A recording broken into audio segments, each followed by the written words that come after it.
കടിക്കാൻ കഴിയാത്ത ചങ്ങലയിട്ട നായയെപ്പോലെയാണ് പിശാച്.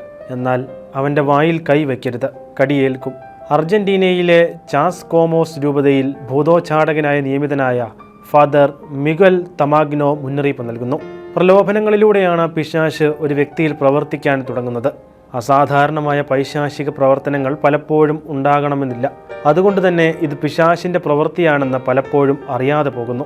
ഫാദർ മിഗുവൽ പറയുന്നു, പ്രലോഭനങ്ങൾ ഒരു തരത്തിൽ പറഞ്ഞാൽ പൂട്ടിയിട്ടിരിക്കുന്ന ഒരു നായയെ പോലെയാണ്. കെട്ടിയിട്ടിരിക്കുന്ന നായ നമ്മെ ഇങ്ങോട്ട് വന്ന് ഉപദ്രവിക്കില്ല.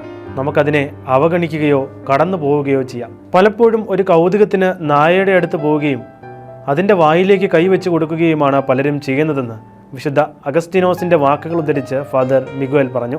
ദൈവത്തോടുള്ള തുറവിയും കൗതാശിക ജീവിതവും പ്രലോഭനങ്ങളെയും അതുവഴി കടന്നു വരുന്ന പിശാചിനെയും ചേർത്ത് നിൽക്കാൻ ഒരു വ്യക്തിയെ സഹായിക്കുമെന്ന് ഫാദർ മിഗുവൽ പറയുന്നു. ആവശ്യമില്ലാത്തവ ഒഴിവാക്കാനും തിന്മയിലേക്ക് നയിച്ചേക്കാവുന്ന സാഹചര്യങ്ങളിൽ നിന്ന് സംരക്ഷണമേകാനും ഇപ്പറഞ്ഞവ വ്യക്തികളെ സഹായിക്കും. വിശുദ്ധർ പോലും പൈശാചിക സമ്മർദ്ദങ്ങളാൽ വലഞ്ഞിട്ടുണ്ട്.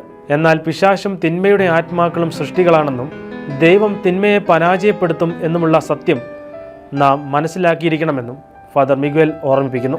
അറ്റ്ലാന്റിക് തീരത്തെ സെന്റ് തെരേസ ഇടവകയിലാണ് 67കാരനായ ഫാദർ മിഗുവൽ സേവനം ചെയ്യുന്നത്.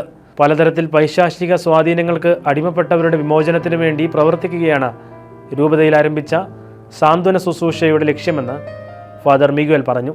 പൈശാചിക പ്രവർത്തനങ്ങൾ ശാരീരികവും മാനസികവുമായ തലങ്ങളിൽ സംഭവിക്കാമെന്നും വ്യക്തികളിലും വസ്തുക്കളിൽ പോലും ഇത് പ്രകടമാകാമെന്നും ഫാദർ മിഗുവൽ പറയുന്നു. ചിലപ്പോൾ മാനസികാരോഗ്യ പ്രശ്നങ്ങളും പ്രകൃതിദത്തമെന്ന് വിളിക്കപ്പെടുന്ന കേസുകളും പൈശാചിക സ്വാധീനത്തിന്റെ ഫലമായി ഉണ്ടാകാം.